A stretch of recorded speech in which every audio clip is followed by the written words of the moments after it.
Assalamualaikum warahmatullahi wabarakatuh. Bertemu lagi di video kali ini. Pada kali ini, Kak Nurman akan membahas mengenai bab koordinat kartesius. Apa sih yang nanti akan kita bahas? Tentunya kalian penasaran kan? Makanya ikuti video ini hingga selesai. Nah, kita ke pembahasan pertama. Apa itu koordinat kartesius? Mungkin teman-teman sudah tidak asing dengan istilah ini. Nah, kira-kira apa ya teman-teman semuanya yang dimaksud dengan koordinat kartesius? Oke, kita next aja ya. Nah, apa itu koordinat kartesius? Ini dia. Koordinat kartesius itu adalah sebuah sistem koordinat yang digunakan untuk menentukan objek titik-titik pada suatu bidang dengan menggunakan dua bilangan yang biasa disebut dengan koordinat X dan koordinat Y dari titik-titik tersebut.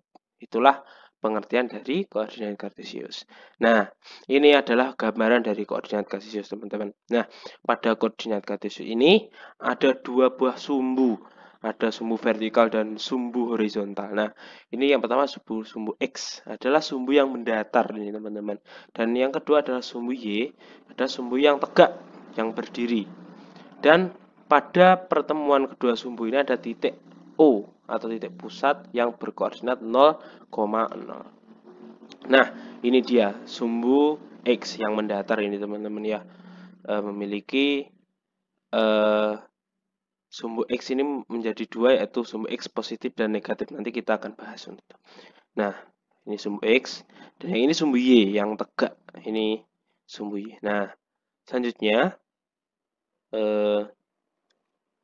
kita akan belajar tentang sumbu X. Nah, ini yang X positif, di mana X positif ini berada di sebelah kanan dari titik pusat. Nah, ini sumbu X di mana nilainya semua bernilai positif. Terus selanjutnya ada X negatif ini. Nah, X negatif ini berada di sebelah kiri dari sumbu Y. Nah, ini bernilai negatif, teman-teman semuanya. Nah, lanjut kita ke sumbu Y. Nah, sumbu Y yang ke atas ini merupakan Y positif, teman-teman. Nah, ini merupakan sumbu Y yang berada di atas dari titik pusat. Nah, ini 1, 2, 3 ini semua sampai ke atas bernilai positif. Tentu juga selain ada yang bernilai positif, ada yang bernilai negatif. Nah, ini sumbu Y negatif ini sumbu Y yang bernilai negatif.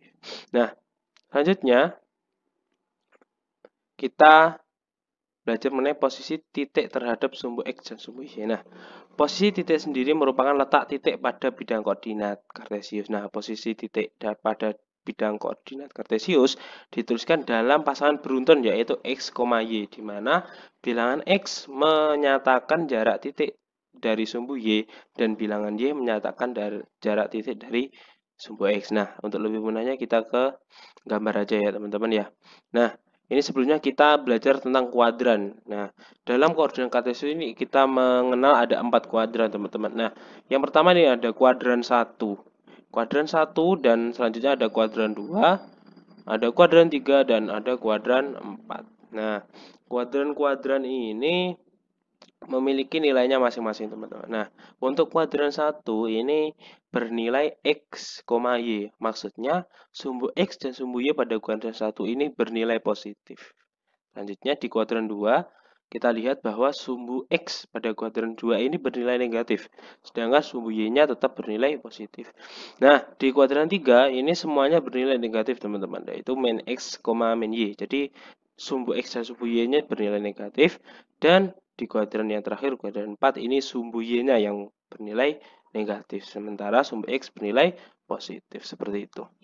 Nah, kita ke materi hari ini. Apa ya kira-kira? Nah, ini materi ada 2, teman-teman. Yang pertama terhadap sumbu X, posisi garis terhadap sumbu X yang dapat berupa garis memotong atau garis tegak lurus sumbu X.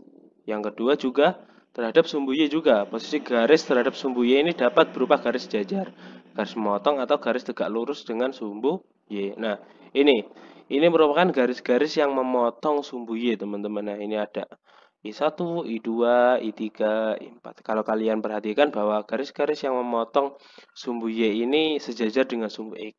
Seperti itu ya. Nah, sementara yang ini garis M1, M2, M3, dan M4 ini merupakan garis-garis yang memotong sumbu X.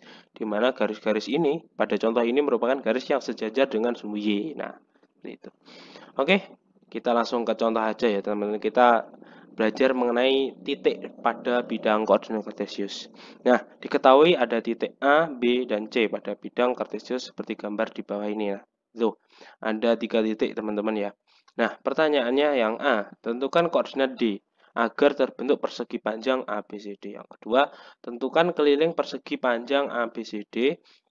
Yang selanjutnya, tentukan luas persegi panjang ABCD, dan yang terakhir tentukan panjang diagonal BD, gitu ya.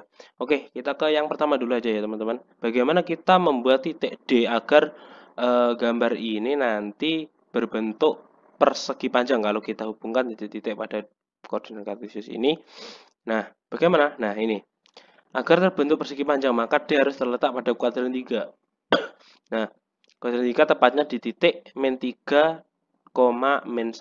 Nah, kita bisa perhatikan juga teman-teman bahwa persegi panjang yang kita buat ini harus titik D ini harus lurus dengan titik A dan titik C. Maka kita bisa hubungkan langsung bahwa kita menemukan titik min 3, min 1. Nah, kalau keempat titik ini kita hubungkan, maka akan terbentuk persegi panjang seperti itu ya.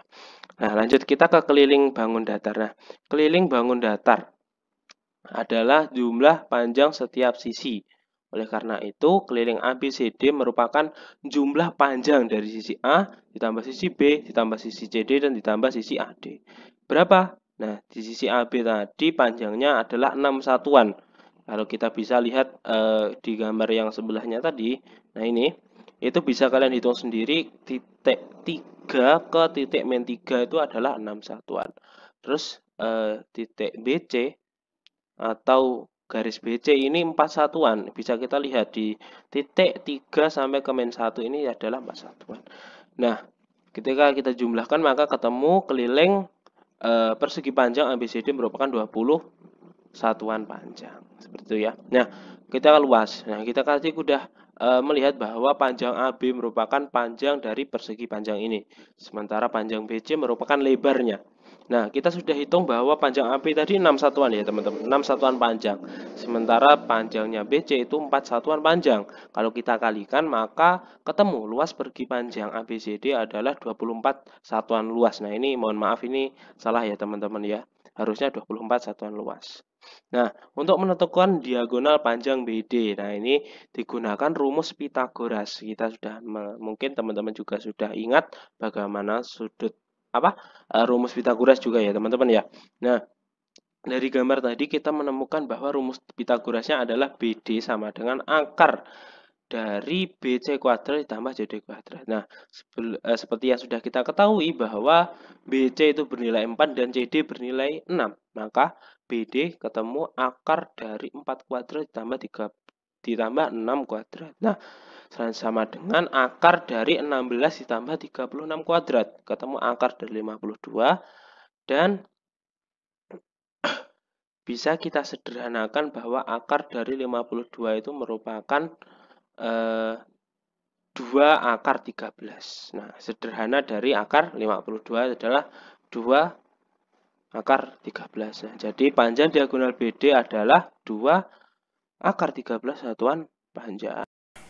Bagaimana teman-teman semuanya? Penjelasan dari Kak Nurman tentang koordinat kartesius mudah dipahami bukan? Nah, semoga apa yang kita bahas pada kali ini bisa bermanfaat bagi kita semuanya dan dapat menambah pemahaman kita pada bidang matematika khususnya di bab koordinat kartesius. Mungkin itu, sampai ketemu di video selanjutnya. Assalamualaikum warahmatullahi wabarakatuh.